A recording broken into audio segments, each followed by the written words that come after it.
These 4 young people have been hired. But will they be able to keep their jobs? When you accept employment with a firm or an individual, you've also accepted certain responsibilities. To keep your job, you must meet those responsibilities. It is as simple as that.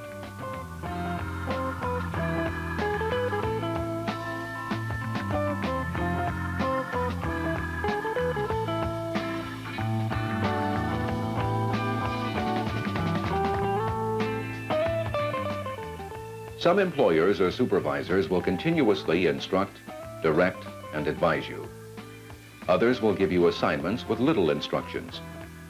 In either case, you'll be evaluated on your performance, and your job will depend on it. You may have the best intentions in the world, but it's performance that counts. What then are the things that will make the difference between keeping your job and being promoted, or losing it? Your first responsibility is to give the highest quality work that you can. There are, however, other responsibilities that are just as important. 2 of the most important things in keeping a job are being at work every day and being on time.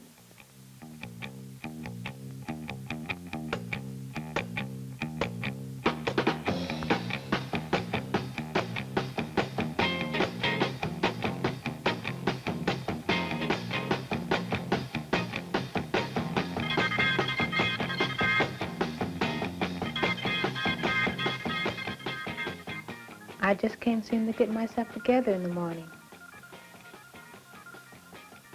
It's the baby or the car or traffic is heavy or something. I try, but I guess I just don't plan right.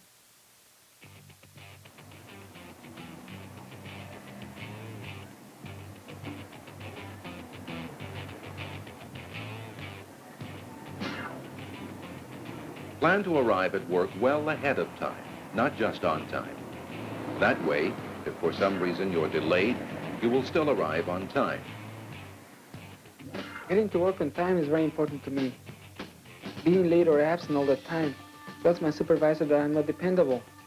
And I don't like that, because I know that I'm dependable. If I'm going to be late or absent, I always call in and tell them why.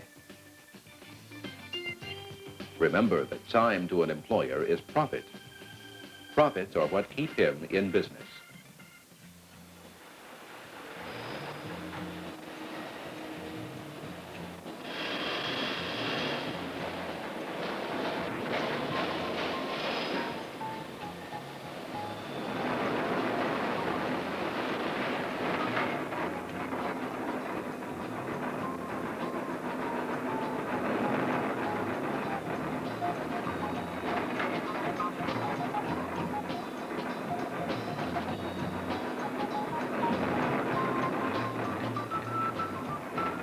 I always felt funny about asking questions.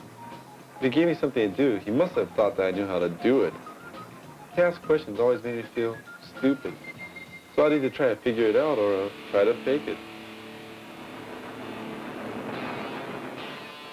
Don't be afraid to ask questions. Asking questions really shows that you are interested in learning. Many times your fellow workers may be able to answer your questions, but if you still don't have a clear understanding, ask your supervisor.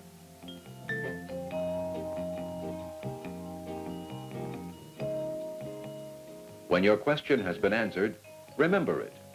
Make a note of the answer so you won't have to ask the same question over and over again.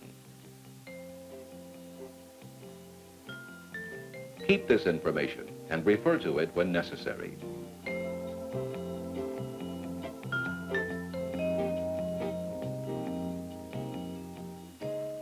The first few weeks or months on a job is your probationary period. This is when the supervisor is watching your performance closely. Try to do your best and accept criticism from the supervisor without getting angry.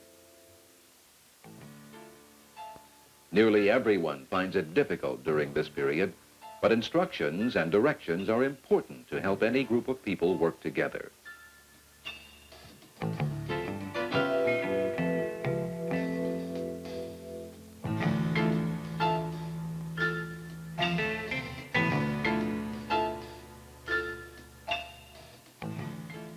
I just don't want anybody telling me what to do. You know, like I've got some sense.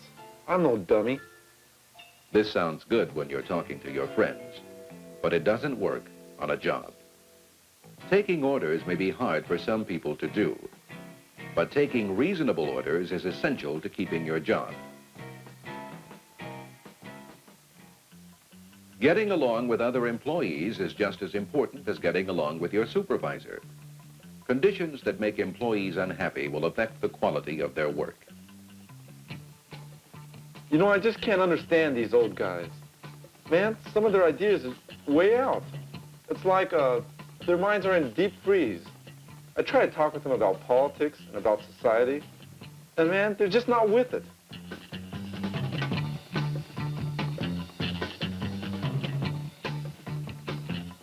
Work is not the place to argue politics or religion.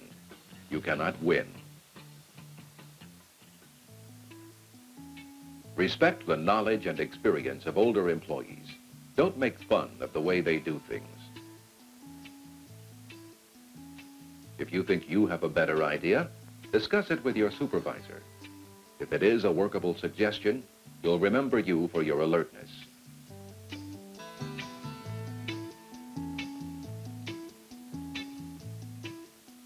Before you criticize existing procedures, try to have a positive suggestion to make.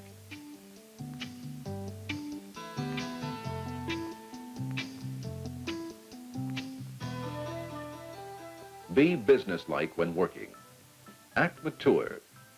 Be sure that your dress and behavior are appropriate for the job environment. Eating, making personal telephone calls, or having friends drop by to visit have no place at your workstation.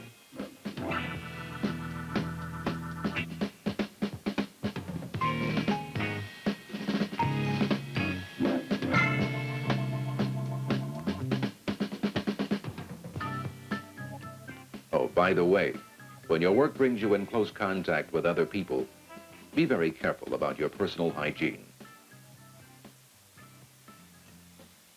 An employer expects you to show some initiative. A lack of initiative is usually interpreted as laziness. Some jobs have a built-in, steady supply of work. Other jobs have peaks of heavy workloads and periods of lesser work production.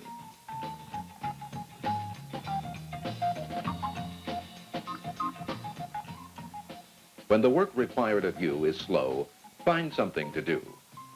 Sitting around reading a book or knitting tells your employer that you lack initiative and ambition, or that you're just lazy. The other extreme is just as bad.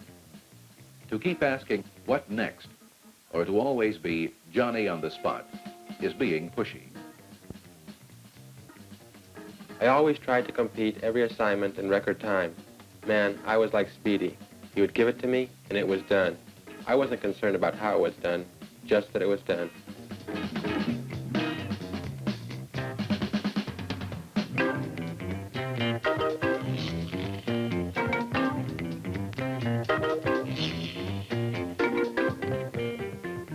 The very pushy employee can drive a supervisor up the wall. Getting a job does not mean that you will keep it. Begin on the very first day trying to keep your job. The probationary period is a very important time. It is during this period that the supervisor is attempting to see if you can perform satisfactorily and if you can get along with other people.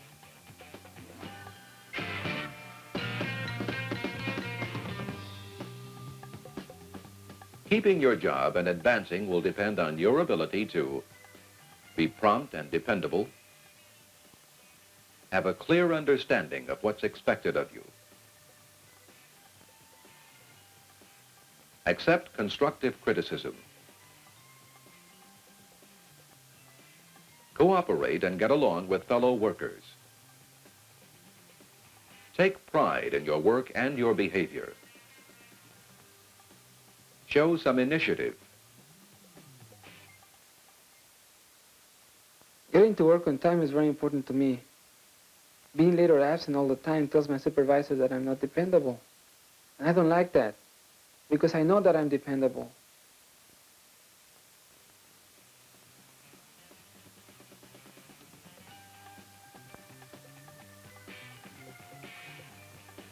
Getting a job is a job, but keeping it is work.